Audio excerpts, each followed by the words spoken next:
Hey, and welcome back to another exciting episode of Extra Feature. To have a fabulous director, Ramzi Abed, who's filmed First Person Survivor. It's available on Tubi and probably a bunch of other places, but he'll tell you about that It's later. yeah, Go ahead. first You can person savior. save it. Oh, God, I said first person shooter or something. Oh, well, first person It's savior, okay. This is how Tubi. people will remember it, so it's perfect. Chad Meisenheimer's in it, but we don't really like him, so we're not going to talk about it much. Oh, Take that, Chad. Welcome. So, I was watching this film and I thought I really want to start your influence on filmmaking because I really think it's shown in your film, is what I'm thinking, but I want you to tell me it. So, what are your influences to make a film? I mean, I like so much stuff. I mean, really, and every project is different. So, I mean, really, the story and the thing is its own thing, and it's kind of singular. But I'm influenced by everything. But, obviously, I've watched and listened to and read so much stuff in my lifetime. Old enough to be able to say that's given me a lot of time to absorb a lot of pop culture and also just art and stuff over the years. But yeah, I mean, a lot of kind of like there are a lot of filmmakers and artists that I really vibe with, but that's just kind of like they're just like my brothers and sisters, pretty much. They're just like similar kindred spirits. So I really like Stanley Kubrick and Roman Polanski and David Lynch and um, Jean-Luc Godard, and I mean all these very different Okay. filmmakers from each other. I share my birthday with Pasolini. I don't necessarily like all of his films, but we have sort of a similar kind of personality. I grew up with a lot. I like a lot of punk rock. You can see I'm wearing a Sex Pistols t-shirt. I Um, did notice. yeah, and yeah, I mean, I like a lot of different things. I mean, with this film, I was actually kind of influenced. It's not so much an influence, but like inspired by certain things. Like actually, Napoleon Dynamite was like a big inspiration for this film, at least in so much of the look and kind of staging of it. A little bit Wes Anderson too, maybe subconsciously. I'm not really sure. I mean, I don't really look at things and like I don't mimic stuff or do anything like that or like design shots after other shots or nothing like that ever. But it's just not my thing. But it's all these influences are, I guess, are pretty much synthesized. I mean, yeah.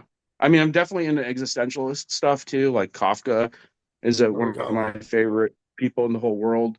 And yeah, and I have a kind of a dark sense of humor. I really love John Lydon. That's another hero of mine, Johnny Rotten, John Lydon. Um, and I understand people like these kind of guys better than like I'm sort of a contrarian and I love cognitive dissonance and I'm sarcastic and I love satire. It's fun to like let people figure it out and just, fuck them in a Okay, nice what way. Because I was gonna ask the fucking the word fuck comes from love. A lot of people use the word fuck like it's really mean, but like if you fuck your wife, then don't you love her? Or you like? I mean, I don't know. It's just a word, right? So like, anyway, that's my personality is a little. It's like a knife, but like you want that knife in your body. I'm I here to like provide it. it. I like it. I was gonna go with Darren Aronofsky because I really felt I was watching Oh, an I love Darren. Aronofsky film. Because I Yeah, felt I very actually bonded with you. Not just on this film. I haven't I seen your love other I films. mean I love his work. I've actually had the privilege of meeting him several times, and believe it or not, it's crazy, but years ago he read a script. I mean, I was there's stuff there, but I don't get into it. But like, yeah, definitely kindred spirit. I mean, Pi is one of my favorite films. I really like Requiem for a Dream. Mother is probably my favorite of his movies. But yeah, I definitely like Aronofsky. Yeah. Okay. That was just so I want people to get what we're getting at while watching this film because it's a little different. You know, Yeah, it's sort of a test of your like these days people are very everything's so fast paced and we live in like a TikTok kind of Instagram stories world. So it's kind of it's kind of a test of your patience, for some people, but I hope it's rewarding. It's sort of a psychedelic experience too. yes, I was getting You there. don't even have to be on drugs, but I will No. put you in a schizophrenic reality. So, okay, the crazy drone shot off the beginning, it doesn't really set me up for the movie. It's a beautiful shot. I loved it. But you don't set me up for what you're giving me later. So is it like a little Mm. trick you were starting with? I mean, that's again, like it's open to your interpretation. I mean, my idea was that I want to drop you into this guy's world and kind of show you, like, it's sort of like, there's also, I don't know if you ever seen it. Like I was a kid, I saw the Eames film, uh, Charles Eames or Ray Eames, I forget. Anyway, there's the Power of Ten. There's a film where like it just keeps going and just until you're like, whoa, you're like in space, and it's for perspective, to understand, like, you don't know who your next door neighbor is. You don't really know the people next door in general, but like, you're, like a mass shooter could be living right next door to you and you probably don't even know, you know True. and uh and so it's kind of like showing how it's sort of like it's a God's eye perspective, to for lack of a better way to put it, so that it's just kind of like, here we are, let's go down and see what this guy's life is all about, and then at the end it just goes right back out. And plus the film is Yes. kind of in a loop. I don't want to explain much about it, but like, it's open to your interpretation, as to when this is happening, if it's happening, is it all in his head, is he just meditating? Did this happen over a year period? Is it a week? That's all up to you. You're smart. I like it. I like that answer. That's a lot. Now, the shopping cart. You have a scene with the shopping cart, and you Mm-hmm. make I'm gonna say John because that's the actor's name, so I don't think I'm ruining anything. You make him walk back and forth, back and forth. Now, I have two questions. Was the shop? Did you place the shopping cart, or did you find it? And did you just loop your shot over and over and over again? I yeah, I don't know. All I could say is like, yeah, that's what I wanted. Okay, that's fine. I accept that as an answer. Yeah. But yeah, the shopping cart is great. And yeah, it just kind of, I mean, there's all these little itty bitty things, like it's actually, we shot it, some of the parts around Christmas. So you can't really see it, but like, there's like Christmas decorations in houses, and there's like little things, but, just setting up a world. So just make it, so that it doesn't feel too much like it's here in California. It could be anywhere. Oh, I thought it could be in Detroit. Yeah. Like I really felt it was more of a Detroit setting just by the way it felt. Even Cool. though I know it was shot in California, just because the Yeah. one of the actors you have in it.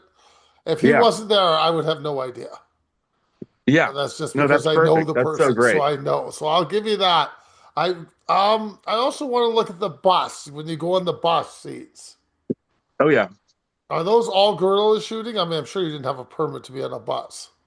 Yeah, that's all guerrilla. I mean, the film was is this film was entirely guerrilla. I mean, That's what I more so thought. than anything. Yeah, more so than anything I've done. I mean, definitely I had a lot of freedom because I scouted, I was able to shoot in the area. I mean, it took some timing and planning to make it feel so barren, also. I mean, you really get to I mean, I was very lucky in a way to be able to pull this off because, I didn't want it to have that vibe, where it's like, I definitely, other films that maybe kind of in the back of my head, like Taxi Driver and Eraserhead for that matter, just stuff where there's less people, less central characters also. Um, yeah, so you can just kind of focus on the main guy, you know. So let's before we go on, I do want to do the steep driveway location. Did you find Oh that yeah, just on a fluke, or you knew where that was? Man, that driveway looks like it goes up to the heavens. yeah. So that's my workplace. That's where I work. I mean, it just so happened that I mean, so there's, some might even be like, oh, well, that's a direct parallel. It's like, again, I'm just, it's really in service of the story. It just so happens that the place I work at, is that parking lot and stuff is like there. So it was just like such a cool spot and just so perfect to have what I was writing to unfold. So yeah, that was just, I mean, I wouldn't say it's luck, but yeah, that just so happens to be there, and just the right time of day and looking at the shadows, and you know, um, so that each thing, it definitely, there's another influence, although not directly, more like in the idea of it, was Groundhog Day, which actually I still to this day haven't seen the whole movie. Ah, Um, Yeah, I've probably seen like three-quarters of the film. And like I just keep seeing, it's like one of those things that's always on TV too. So but it definitely, was in the back of my head, to like make it like it's every day is the same, and so you're kind of repeating the same setups and creating that monotony in his life. Well, just because a certain person I have to comment on, I want to get to there. How did we cast John? Did you know John? Did you put a casting call out for John? Yeah, so I didn't know you knew John. I don't know John. I know Chad. Oh, okay. So you just know chat. Oh, okay. So interesting. So okay, yeah. So John, I actually met John, man, quite a while ago. Probably almost like 15 years ago or something. Maybe even more. Shit. Like, I guess I've known him for like 17 years or something. Anyway, we'd met like at like a screening, and I knew him from various people, and what's funny is I knew him from my first exposure to John it was in the opening scene of Poltergeist. Because he's I don't know if you've ever seen I have like a lot of like an affiliation with Trauma, as I've worked with Lloyd Kaufman and he's been in my movies and I used to do some acquisitions for them. But anyway, so like John was in Poltergeist, which is this crazy, Poltergeist, Night of the Chicken Dead. Um, which was a musical with like kind of a anti-fast food satire movie with zombie chickens. But in the beginning of the movie, he's like taking a shit basically. Like or something, or no, he's jacking off. That's what he was doing. He's jacking off. But like anyway, he meets a horrible end, and the thing goes up his thing. And but it's such his performance is so amazing, and that was really my first exposure to John, so to speak, no pun intended. Um, but I then I see him. He was in lots of friends films and films from distributors and people that I knew, and I like almost pretty much always playing silly stuff and like really crazy roles, and generally like either like a tiny role or a supporting character, but never a lead. And so man, it was just like so perfect. I again in the back of my head, I'd seen oh God, is it Pruitt Taylor Vince? I think from the movie Heavy from years ago, which is I really like that movie, and I think it was just a look and a feel of that John has. And I knew him personally, and so I knew that like even though he's mostly done just really silly comedic roles, in a lot of horror movies too. I was just like, this guy has the chops, and I knew he was a real actor, like that he was actually an actor. So that's all I needed to know. I don't really audition people or anything like that. I'm like, okay, let's go. I See, also work with non-actors a lot. so is that why you have Chad Beisenheimer in your film as a non-actor? So that's sort of, I mean, actually, it's weird. It's sort of similar kind of thing where it's like it's just somebody that I've always wanted to put in a movie. And Chad is always would always almost like he was like, maybe he was like daring me or like tasking me to do it. Like it's just, I'm one of those guys that like when actors, I mean, this is if anybody watches this podcast, maybe they'll be like, oh, what? But yeah, I'm really one of those guys who like, if an actor like wants to be in my film, yeah, okay, let's do it. That's It great. becomes if there's the right role, if the role comes to be, yeah, you'll get the call, and then it's up to you if you want to actually do it. But yeah, I thought Chad was. I've always liked Chad. I think he has a great sensibility. I'd seen him in just little things, and I mainly admired the fact that he was, like doing the comic stuff. He doesn't do it so much anymore, but like I still consider him sort of a comedian or something. I don't know what I consider Chad. Definitely some sort of artist, comic artist. But yeah, it was fun. It was really cool, and they had such a good. There's such a good chemistry between the two of them, and like they're just goofy and funny, and it helps. It kind of helps, give some comic relief to the film.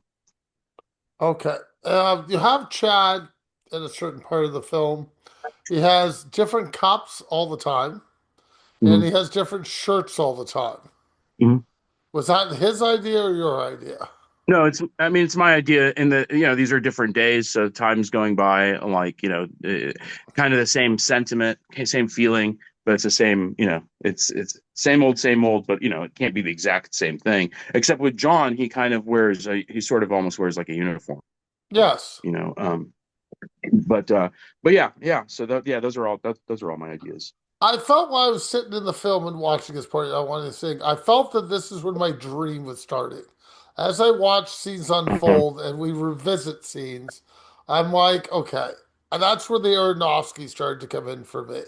And I was like, I'm mhm, definitely on a surreal plane of some kind now. I got to mhm. stop trying to. Do you want the viewer to stop reading into your film and just sort of? This is when I started taking it in after the first scene of that, and I started getting Mhm. what you were doing. I'm like, okay, is that what you want the viewer to do? Just sort of just mellow out at this point and just take it in. Stop trying to look Yeah, for something. absolutely. I mean, I definitely want you to, I want the viewer to just, hey, I mean, with all of my films, really, like, it sounds like a weird thing to say, but like, I'm ready for you to press stop and stop watching it anytime. That's fine. Oh So no, never my stop. mission is to pack it in, to pack it in as much as possible and give you that experience so that, so I want you to watch the whole fucking Okay, movie. good, But, good. but, but if you can't, I want to leave an impression so that you either love me or hate me, like the film, don't like it, whatever. You're never going to be completely middle of the road about it. And if you are, Oh, somehow that even that will somehow be stuck in your craw or whatever. Like it's very important that I put people through an experience. And for me, that's the most fun. Like I really do, when I make a movie, I do it kind of for myself. Like in that, like I enjoy it. Like I have to be able to watch this movie 100 times, if possible. Not that I want to watch it 100 times, but like, yeah. So like, it's like a theme park. Like for me, movies, my favorite kind of films are like you're talking about Aronofsky, and we talked about some of these other filmmakers. Like Kubrick's a great example.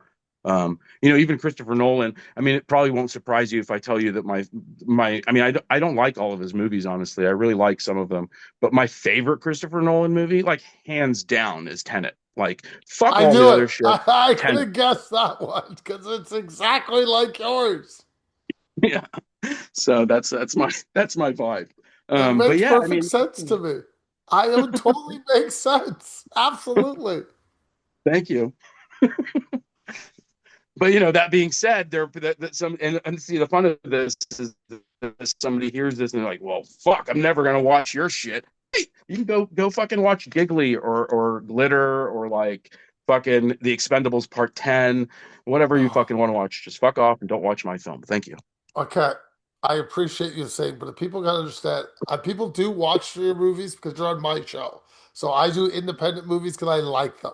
I like people that Yeah, no, challenge it's me. cool. I like you I'm guys no, I'm doing not. different things. So guys, Yeah, please watch his none of film. that was mean spirited. I'm happy Okay, good. when I say, "Hey, go get the." I talk like anybody talks. I might not be from the East Coast, but whatever. It's all good. I just want people to know that I have watched the whole film. I did watch it all. Okay, the location of John's room is He's a very brave man, important. by the way, people. Yeah, John's room, where is it, or whose room is it really? we're in that room right now. Oh, so it's your room. It's one of my rooms. Yeah, it's It a doesn't room. look It's anything the like main what I room that I'm watched in. in the film. You must have set Yeah, dressed it. I mean, there's the TV. There you go. Oh, now I see it. Yes, now I can see it. I mean, it's changed a little bit, but it's the same. The Oh, TV's in the same spot, that's for sure. you have it so dark though in the room, Yeah, and I'm trying to think. I felt I was yeah, getting because it was sucked lit. into it. Go ahead. Yeah, because we were using lighting. It wasn't just the lights that are in the room. You know what I mean? It was we sculpted the way that the light looks in the room for sure, and I use crazy filters and stuff. But yeah, When a certain person comes to visit, I'm really getting a poltergeist vibe at that point. I love that movie. Yeah, I felt the colors were like that. I felt like I don't want to ruin anything. I felt more was going to happen than did in that room, if that makes sense. But a lot of stuff does happen. yeah, I'm trying yeah, to be as vague as I can. Can I kind of yeah. ruin No, something it's if I cool. say something? Yeah, I don't. I mean, the idea is always to be playing, sort of like to keep you on your. I mean, so if you're watching this movie and you actually are engaged, I want you to continue to be engaged. And that being said, I don't want it to always be exactly what you expect it to be, because the movie is going somewhere specific. So yeah, but yeah, yeah, that was really fun, and I definitely did not. think of that, but I mean, I love Poltergeist. I haven't watched it in so long, but that's definitely one of my favorite, like, definitely my one of my favorite horror films. Honestly, I love that movie, especially like the first half of the movie. And once everything starts happening and stuff, it's just amazing. And the tree stuff and that's just so cool. Okay, the yes monkey sticker. Yeah, that that was just random. I just I saw that was there, and it was just so perfect because I was like, that it's kind of being mean, but it's kind of like he's that monkey. He's just like, and then it shows him standing there next to the shot, so you realize like, yeah, just subservient. I don't know. It was also something that vibes with the kind of punk kind of aesthetic to the film. So it's just like, yeah, if I see sometimes if I see something just like, at the location or where we're shooting, like, oh, I should put that in the film. Yeah, I don't even know who that artist is that made that. The Abe box sludge. Huh? There's an Abe. I put an Abe box lunch was in the drink. It's in the thing. Where's it from? There is something in the scene with a box lunch. It looks like maybe it's a lunch Oh yeah, box. yeah, yeah. He's eating It's hard for burgers. me Yeah, to tell. yeah, it's a bunch of burgers. He's chowing down on some hamburgers. Those are some great hamburgers. Those are In-N-Out burgers. Okay, so you made up the wrapping then. Yeah, yeah. Yeah, I put it all together. But yeah, that's yeah, yeah. I mean, but it looks like any, like again, the idea is for things to be relatable. So like if you're in Missouri or you're in New York or you're in Oregon or where the hell you are, wherever the hell you are, you can kind of imagine all these things and like, stuff that's relatable, you know, So and plus not too branded here and there, you know. I found the film very surreal at times with the very little dialogue you added to it, which is Yeah. fine. But then near the end, you change a certain character, what they do, and their interaction threw me off completely. Was that the plan?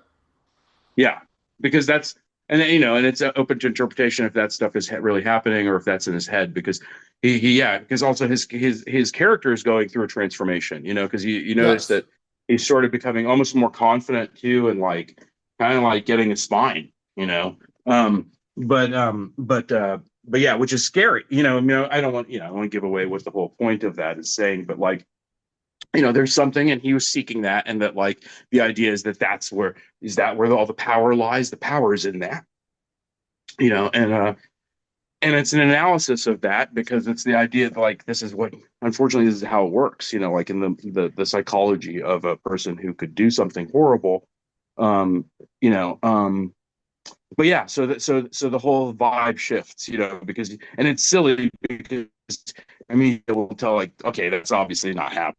Like the person that they're talking to, what suddenly that person wants to talk to them? That's pretty weird, and just some of these other things. But yeah, it's fun to do that, and I also felt like it was good because like for the audience, it's hard for people to like watch a movie where there isn't that much talking and it's the same. You're like, oh my god, is this the same thing over and over again? Like, obviously it's subtly changing, but yeah, by that time yeah, he's talking more, and it helped a lot. James Duval, for sure, his character was part of that too. Is that I wrote that character so that obviously I wanted to get as much as possible out of that role.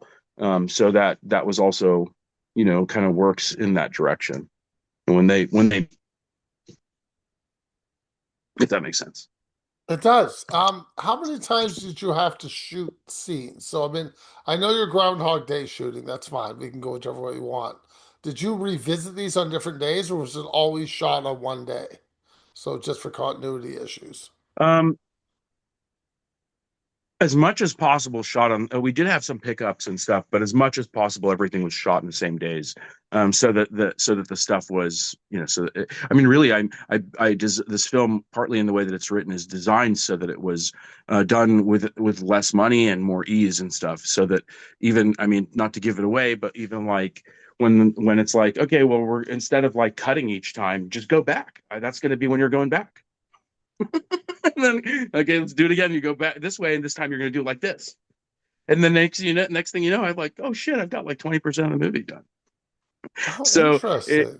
yeah, so that's definitely like more of a for I think that that's a fun thing to talk about because this movie's so surreal. You wouldn't think that I actually had some very pragmatic stuff happening in it, but like the way that this movie is constructed on a pragmatic level is to make it just as like this is this is an example of a movie that like, hey, you're an indie filmmaker, you want to know how to make a movie on a micro budget level and do it and shoot it in like 5 days because that's basically what it took for us to Wow. shoot this movie. Um, That's and really quick. that's how you do it. You got to design it that way, though. So that it's an economy, an economy like there's economy with like money. There's definitely an economy with time because you only have so much. So anyway, so that's part of that. Perfect. Can I have your favorite film, please?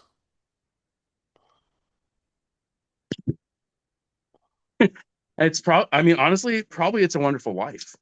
Um, Wow. I really I love am that movie. shocked by that Yeah. answer. You're, And seriously, well, that movie has everything in it. Like my, just like how my movies different genres. Like all my films are like kind of multi-genre. Dude, that movie's a horror film. That movie's a yep, thriller. It's you're a correct. slapstick comedy. It's science fiction. It starts in fucking space. You got angels talking. It has experimental techniques where they do freeze frames and they did stuff that Tarantino does fucking way later in Pulp Fiction and shit. They did that stuff then with freeze frames and then talking hip casting where they cast the little rascals and stuff like I mean there that movie is fucking brilliant. The fact that it was basically a failure and then later grew into a cult classic, like every single thing about that movie is like beyond perfect. It's just the best. Your favorite place to visit in California? I don't know. I mean, I love LA. I love Los Angeles. That So counts. anywhere, anywhere in LA. Yeah, I mean, it's my favorite. It's really my favorite place in the whole world. Because it's so rich in complexity. Like if the whole, if, and I think a lot of people outside of LA don't know this or don't understand this, and there's a lot of hate thrown at California, of course, politics, whatever aside, doesn't matter to me because LA is a microcosm of the whole fucking planet. Like if the whole planet disappeared like it just LA remained, it would be like the entire Earth and just with a smaller population. Um, the problems that are here, the hypocrisy, the good and the bad, the incredible disparate differences between the two. How wonderful it feels though here, the weather, the light, even how that's changing now with climate change. I love the whole ride of being here. It's just, yeah, I love LA. I mean, I've been a lot of places in this world, but I really like Los Angeles. But yeah, I and the people have are to really cool. They're nice. I have to So, ask because you're wearing a Sex Pistol shirt makes me happy. uh, Your favorite oh yeah. punk band?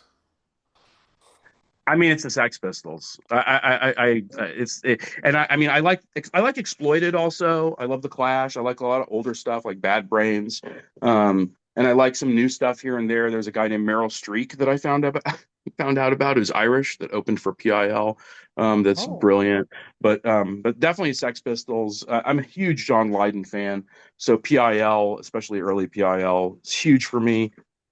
His lyrics and stuff with the Sex Pistols. That's why I love them. I mean, the songs mean stuff. And I love that he can like you might not get him, and he'll just be like fuck you. I'll say the opposite of what you want me to say and make you hate me, so that I can make you maybe do the right thing. He's really brilliant at playing the villain. And I mean, like I said, those songs like Anarchy in the UK or Submission, or they're just those lyrics are coming out of a guy who was like basically a teenager. Like when he wrote those lyrics, it's like it's fucking amazing. Most people don't know that stuff. Like I didn't even know that PIL, the band Public Image Limited, he got the name from this. I already forgot the woman's name, but it was some like like existentialist philosopher lady that basically wrote this book about the public image being limited and stuff. He's a very brilliant guy. You never know what he's actually up to, and that's cool. So yeah, before I let I just like a lot of punk. I respect the Ramones, but to me the Ramones are just a party band. You're correct. I will 100% agree with you. Before I let you Yeah. go, tell everybody to find the rest of your films. Are they all available on Tubi? So actually, this is really cool. For me personally, just I'm happy because at least there's places, not in the most easy to find places, but a bunch of my movies are on multiple platforms right now. Um, I do have the most stuff on Tubi, probably, or at least that's the most easily accessible and known streaming platform. I got First Person Savior is on Tubi, The Devil's Muse is on Tubi, In a Spiral State is on Tubi, and a film of mine called Telephone World is on Tubi. However, Bloodstream, which is a new streaming platform that I think is they're still fixing it up, and it's live. It's got a lot of great stuff on it, and it's growing. But it's called Bloodstream TV, and that's like the first place in my life that they dedicated a thing with like the films of Ramzi Abed. So like I have a bunch more stuff on there, including a new film, my new movie, this one, of course, first person savior. Another film called I Am an Alien, which has Mark Borchardt from American Movie and Coven in it, and Dennis Woodruff, who passed away, God rest his soul, is like a legend here in Hollywood. That's also on there. And so is a film of mine called Clay Fields, which is like one of my, I really am proud of this movie. It's a shot on video film that really, the aesthetic of it and the feel and the whole story is really, it's a found videotape, kind of like a feature length tape from The Ring. Like if you imagine the tape, like you found the tape from The Ring, but it's a little over an hour long. That's what this is. Um, Oh, it's and great. that's also there. I have some stuff at Troma now, Fossum. Yeah, so just look up my stuff. You can type my name in, and good luck. Thank you for your time and have a great day. Thank you, sir. Really appreciate you. Much love.